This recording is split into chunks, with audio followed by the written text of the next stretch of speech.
Shooters and reloaders out there, Fortune Cookie 45LC coming to the hot lead zone. And you see a lot of videos out there about how to powder coat bullets. And you'll hear about some of the advantages of powder coated bullets. But you don't hear about some of the disadvantages, and we owe it to ourselves to look at powder coating, and if there are disadvantages, we need to see if we can solve those so that we can take advantage of all of the pluses of powder coated bullets and have minimum of the minuses. And that's the purpose of this video today. We're going to look at some of the problems that powder coating has and solutions to overcome those so that we can take advantage of all the positives that powder coating gives us. And you know, we casted up all these nice 9mm bullets, right? As you see there. Well, now it's time to do a little powder coating, because that was the intention of getting the new molds. So first problem we might have is hand tumbling. Now hand tumbling is easy to do. You get a container or a tub, like a Cool Whip tub, and then the idea is you dump a bunch of bullets into a container and then put in your powder coat, and then you just hand tumble it like you're tumbling Lee liquid Alox.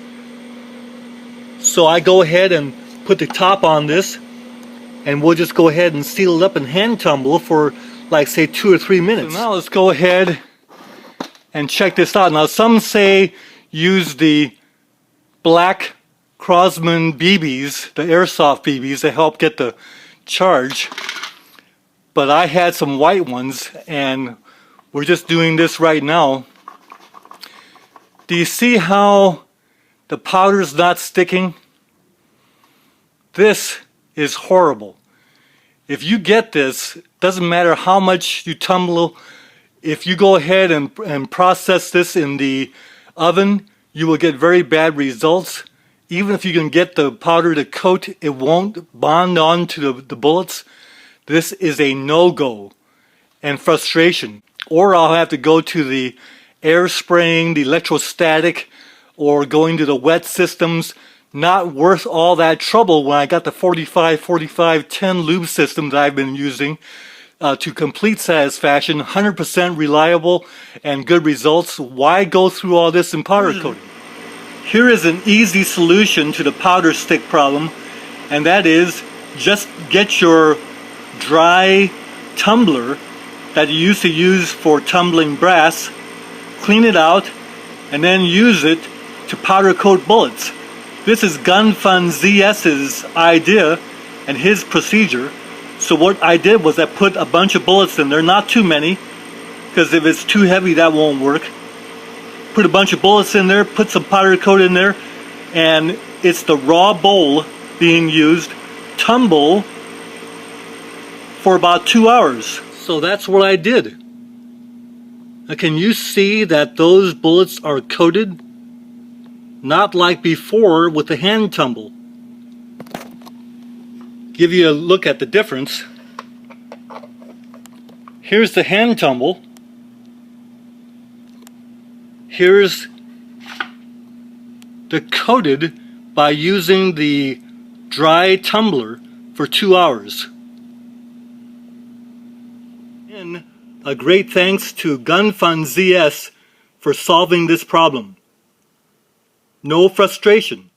Now you remember when I was tediously putting all the bullets base up, lining them up like this in rows. That takes a lot of time and it's tedious. It's a problem. No need to do that. Just get yourself a basket screen and dump in some of those powder coated bullets.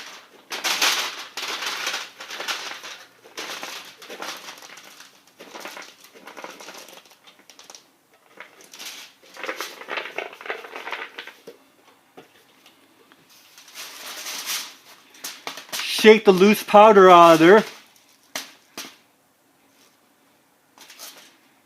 and you're good to go.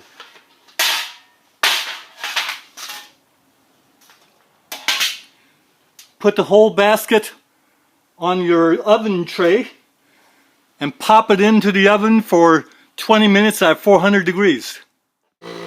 So here's a problem that we might have with our powder coated bullets if we get our coatings too thick or too uneven. We'll have problems, and here's why. Look at the as cast bullet on the left. Now I washed the powder off that one, and you can see that that bullet is as detailed as the casting mold can make it. Nice and smooth, uniform sides of the nose. Nice, flat, even nose in the front. And the shank is very uniform.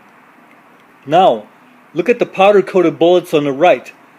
Notice that the coatings are wavy, so that sure, we can size the shank and get the shanks to be uniform, but what do you do about the nose of the bullet? That waviness means that you have irregularity there, and irregularity will translate to lack of stability or destabilizing of the bullet when it's fired, so that these bullets cannot be more accurate than the plain cast bullet. They might be as accurate, but chances are they will be less accurate. Notice the middle powder coated bullet.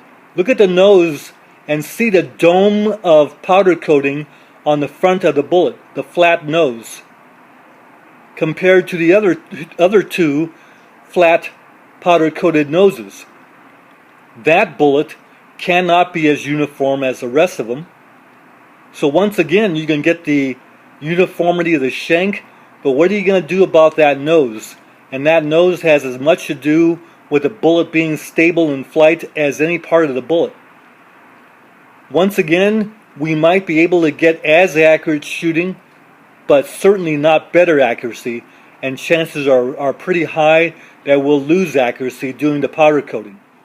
Now notice another factor, and that is the grooves are filled to different degrees by the powder coating, so that sure, we can go ahead and run the bullets through a sizer, and the sizer will get the shank uniform, but what are you going to do about the lack of uniformity of the way the grooves are filled by the powder coating? Once again, destabilizing the bullets in flight.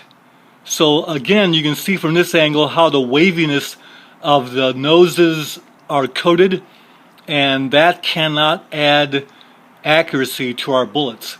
I don't think bench rest shooters would be very excited about powder coating when they see this kind of thing. Now, as you recall, when these bullets were as cast, they were very uniform, and we didn't have a lot of them that were rejected.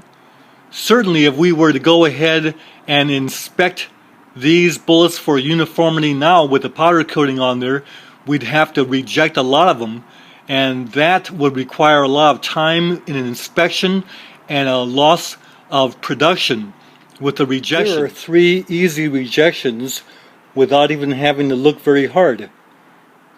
The good news is these can go back into the casting pot and they'll melt just fine, and the powder coat will come off like slag. So the solution to this problem is go for a thin powder coated coating instead of the thick coating.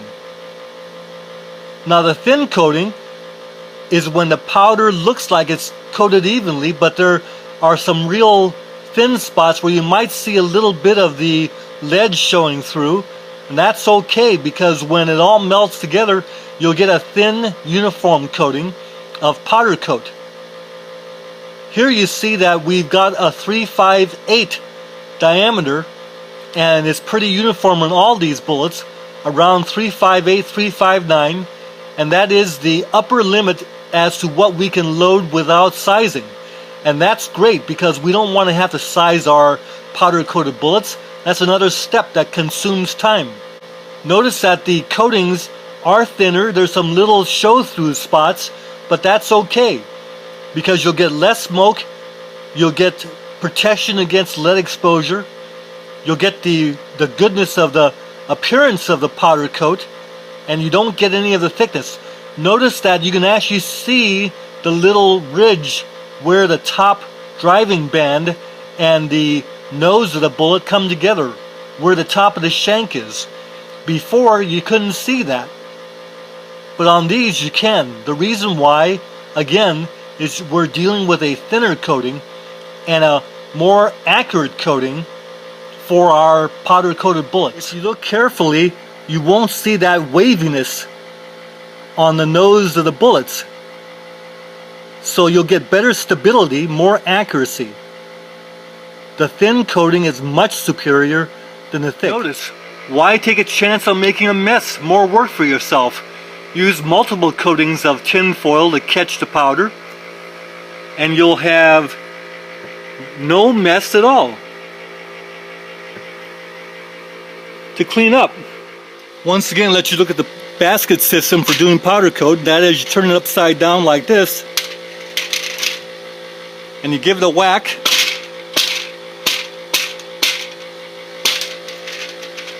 And the bullets will fall free. And then you just go ahead and separate them like this. Break them up.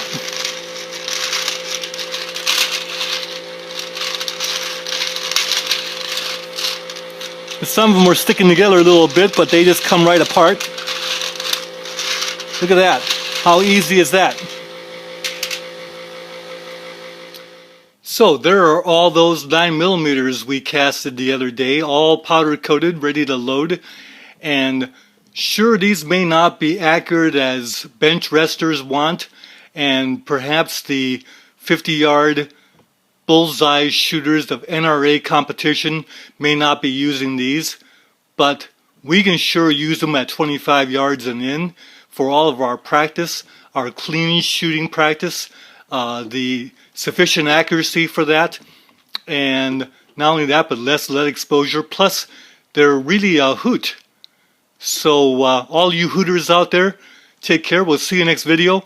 Good shooting to you. Bye for now.